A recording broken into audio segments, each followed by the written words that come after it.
ఎన్ని లెక్కలు చెప్తున్నా అంటే ఇవన్నీ పనులు జరగాలి. పనులు జరగాలంటే మట్టికి పోయినా ఇంటోడే పోవాలని పెద్దలు చెప్పారు. మీ సందులో ఉండే కౌన్సిలరో మీ కార్పొరేటరో ఎమ్మెల్యేతోనో మంత్రులతోనో కలిసి పని చేయించుకోకపోతే మీ పనులు ఎక్కడి అక్కడనే ఉంటాయి. రేపు ఈ విడత కాదు రెండో విడత ఏప్రిల్లో మళ్ళా ఇందిరమ్మ ఇండ్లు ఇచ్చేది ఉన్నది. పేదోళ్ళు ఇండ్లు కట్టుకోవాలంటే మీ కౌన్సిలర్ మంత్రి దగ్గరకు పోయి కూర్చొని ఇల్లు మంజూరు చేయించుకొని రావాలి. ఎమ్మెల్యేతోని పని చేయించుకోలేనోడు మంత్రులతోని పని చేయించుకోలేనోడు ఇవాళ కష్టమవుతుంది అభివృద్ధికి. అందుకే డాక్టర్ సంజయ్ గారు జగిత్యాల మున్సిపాలిటీని అభివృద్ధి చేయాలని ఇవాళ కాగితాలు తీసుకొచ్చి ఇచ్చాడు. జగిత్యాల పట్టణంలో మెయిన్ రోడ్డును మొత్తం విస్తరిస్తామనేది ఈరోజు అడిగినరు. తప్పకుండా జగిత్యాల మున్సిపాలిటీలో రోడ్డును విస్తరించే పని చేస్తాం. వాలంటరీ ల్యాండ్ ఈరోజు జగిత్యాల నియోజకవర్గంలో యంగ్ ఇండియా ఇంటిగ్రేటెడ్ స్కూల్కి అడిగిండు. తప్పకుండా వాటిని అమలు చేసే పని చేస్తాం. మేడ్పల్లి సత్యం 2 పేజీల కాగితాలు తెచ్చి ఇచ్చిండు మీ చొప్పదండి కోసం. తప్పకుండా మిత్రుడు సత్యం భవిష్యత్తున్న నాయకుడు. ఈరోజు జిల్లా పార్టీ అధ్యక్షుడే కాదు, రేపు భవిష్యత్తులో రాష్ట్ర స్థాయికి ఎదగాల్సిన నాయకుడు, యువకుడు, మంచి యువకుడు మీకు ఎమ్మెల్యేగా ఉన్నాడు. తప్పకుండా యువకులను ప్రోత్సహించి చొప్పదండిని అభివృద్ధి చేసే బాధ్యత నాది. అదే విధంగా ఇవాళ గుళ్ళ గురించి వేములవాడ మా ఆది శ్రీనివాస్ అన్న నువ్వు రావాలి అని నన్ను అడిగిన. వేములవాడ రాజన్న దర్శనం నేను పోదామని మొత్తం తయారు చేసిన. ఎంబడే కొంతమంది పెద్ద మనుషులు వచ్చారు. అన్న వేములవాడ పోయిన వాళ్ళకి ఎవరికి పదవి ఉండలేదు, పోయి వచ్చినాక పదవి పోతుందని వచ్చి నాకు చెవులో చెప్పారు. నాకు అర్థం కాలే. అయ్యా నేను పోతున్నది హరిహర మహాదేవుని దగ్గరికి, శివయ్య దగ్గరికి నేను పోతే వచ్చిన సమస్య ఏంది, అదెట్లనో చూద్దాం. ఇట్లాంటి అపవాదులు శివయ్య మీద ఉండొద్దు, ఏదేమైనా సరే నేను వస్తపా అని వేములవాడ రాజన్నను దర్శనం చేసుకుని 150 కోట్ల రూపాయలు నిధులు కేసీఆర్ మాట ఇచ్చి శివయ్యను మోసం చేస్తే వేములవాడ రాజన్న అభివృద్ధికి 150 కోట్ల రూపాయలు మంజూరు చేసి ఇవాళ పనులు జరుగుతున్నాయి. ఆ తర్వాత నేను సర్పంచ్లో 66% సీట్లు గెలిచిన. అంటే శివయ్య మనల్ని ఆశీర్వదించినట్ట, శివయ్య మన పదవి పోగొట్టినట్ట? ఒక్కసారి ఆలోచన చేయండి. ఇవాళ అదే కాదు, మా ధర్మపురి లక్ష్మీ నరసింహస్వామి మందిరాన్ని గురించి మా లక్ష్మణ్ చెప్తున్నాడు, కొండగట్టు హనుమంతుని గురించి మా సత్యం చెప్తున్నాడు, మా వేదిక మీద ఒక్కొక్కరు ఒక్కొక్క మందిరం గురించి చెప్పారు. అందుకే మిత్రులారా నేను ఒక మాట చెప్పదలుచుకున్నా. 2027లో గోదావరి పుష్కరాలు రాబోతున్నాయి. ఈ గోదావరి పుష్కరాల కోసం ఆదిలాబాదు బాసర నుంచి ఖమ్మం జిల్లా భద్రాచలం వరకు ఎన్ని టెంపుల్స్ ఉన్నాయో, ఎన్ని గుడులు ఉన్నాయో, చిన్న కాళేశ్వరం నుంచి మొదలు పెడితే మంతంలో ఉండే టెంపుల్స్ నుంచి ప్రతి మందిరానికి పూర్తి స్థాయిలో ప్రణాళిక చేసి వీటికి అవసరమైతే 4-5 వేల కోట్ల రూపాయలు ఖర్చైనా ఈ మందిరాలన్నిటిని అభివృద్ధి చేసే బాధ్యత నేను తీసుకుంటా.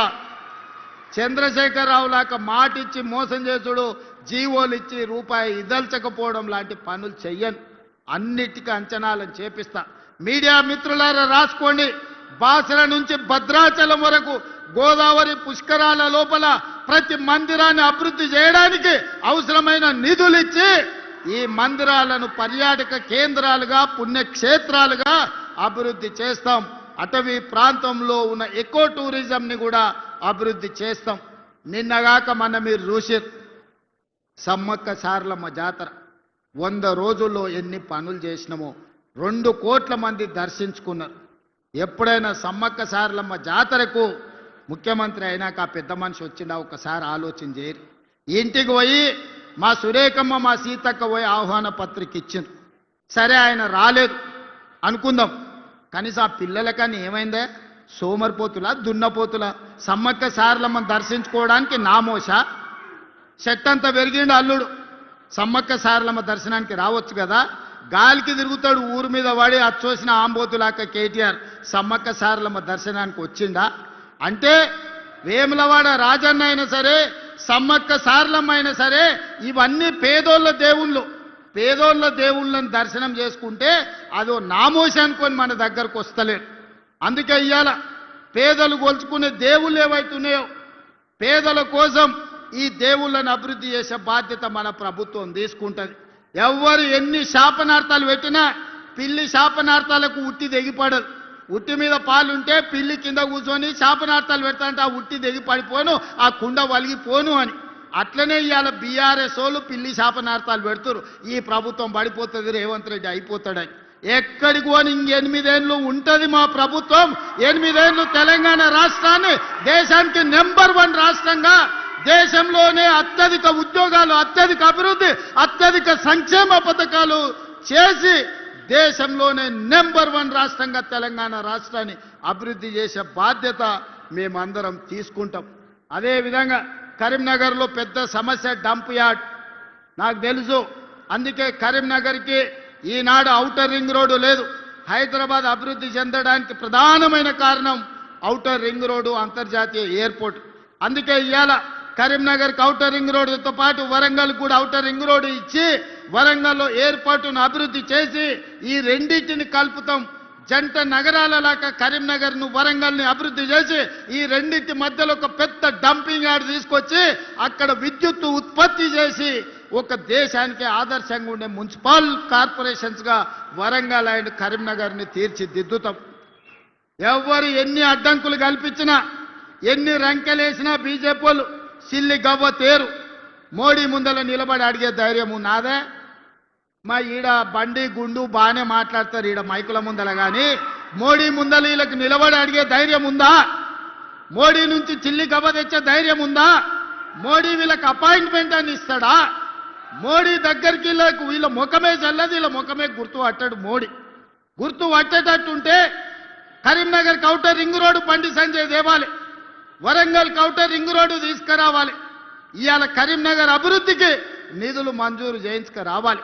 ఇవాళ నిజంగానే మోడీ దగ్గర మీకు పరపతి ఉంటే కాళేశ్వరంలో 1000 కోట్లు కొల్లగొట్టిన కేసీఆర్ హరీష్ను బొక్కలేయాలి. కారు దందాలు ఇవాళ సంపాదించిన కేటీఆర్ను బొక్కలేపియాలి బండి సంజయ్ గారు.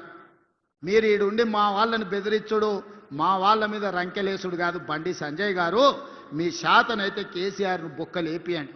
మీకు వాళ్లకు గూడు పుటాని లేదు, చీకట్ల ఒప్పందం లేదు అంటే కేసీఆర్ హరీష్ను, కేటీఆర్ను సిబిఐతో నీ బొక్క లేపించినాక నువ్వు మాట్లాడాలి బండి సంజయ్ గారు. మీరు కార్యకర్త నుంచి వచ్చి ఎదిగిరు బాగానే ఉంది, మీరు కౌన్సిలర్ ఉన్నోళ్ళు ఎంపీ అయిన బాగానే ఉంది, ఎంపీ అయిన వాళ్ళు కేంద్ర మంత్రి అయిన బాగానే ఉంది, మీ పరిస్థితి బాగానే ఉంది, కిషన్ రెడ్డిది బాగానే ఉంది. మరి కరీంనగర్ మున్సిపాలిటీ పరిస్థితి ఏముందని నేను అడుగుతున్నాను. ఏం తెచ్చినవో ఏమి ఇచ్చినవో చెప్పు. మీటింగ్ పెట్టుడు కాదు, మీ జాతీయ అధ్యక్షుని తెచ్చుడు కాదు, ఢిల్లీ నుంచి ఏం నిధులు తెచ్చినవో లెక్క చెప్పు. అది మాత్రం శాత కాదు. చేసేటోళ్ళ కాళ్ళల్లో కట్టె పెట్టురు వాళ్ళతో చేరి. గట్లాంటి వాళ్ళతో ఎవడని చేరుతాడే? బయటికి మాట్లాడతావు కానీ లోపల ఏం జరుగుతుందో నీకు తెలియదా బండి సంజయ్ గారు? మీ నాయకత్వం కేసీఆర్ కేటీఆర్తో ఎట్లా కలిసిపోయినో మీకు తెలియదా? మీ కిషన్ రెడ్డి ఎప్పుడైనా హైదరాబాద్లోకి వాళ్ళకు వ్యతిరేకంగా మాట్లాడిండా? మీ కిషన్ రెడ్డికి నోరని తెరిసే ధైర్యం ఉందా కేసీఆర్కు కేటీఆర్కు వ్యతిరేకంగా? బండి సంజయ్ గారు మీకు కనిపిస్తలేదా మీ నాయకులు ఎవరెంబడి తిరుగుతుర్రో?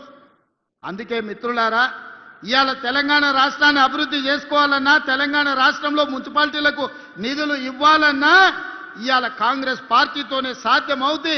ఇవాళ సమస్యలు పరిష్కరించే బాధ్యత కాంగ్రెస్ పార్టీ తీసుకుంటుంది. అందుకే మిత్రులారా, ఇంత మంచి కార్యక్రమాన్ని ఏర్పాటు చేసి అభివృద్ధికి పునాదులు వేసుకొని ఇవాళ మనం ముందుకు వెళ్ళాలనుకుంటున్నాం.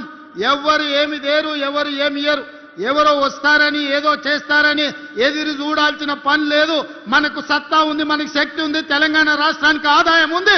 ఈ ఆదాయాన్ని పేదలకు పంచి పెట్టి సంక్షేమ పథకాలతో పాటు తెలంగాణ రాష్ట్రాన్ని అభివృద్ధి చేసే బాధ్యత ఇందిరమ్మ రాజ్యంలో మా మంత్రివర్గం అంతా తీసుకుంటుంది. మీ అందరి సహకారం ఉండాలి. కరీంనగర్లో మీరు 8 మంది ఎమ్మెల్యేలను గెలిపిస్తే 50% పదవులు ఇచ్చినామయ్యా. 3 మంత్రులు ఇచ్చినాం, 1 విప్ ఇచ్చినాం. ఇంతకంటే ఎక్కువ పార్టీ ఏమిస్తుంది మీరు చెప్పుర్రి? 8 మంది ఎమ్మెల్యేలను మీరు గెలిపిస్తే 3 మంత్రులు అయినారు, 1 విప్ వచ్చిండు, 4 పదవులు ఇచ్చినాం.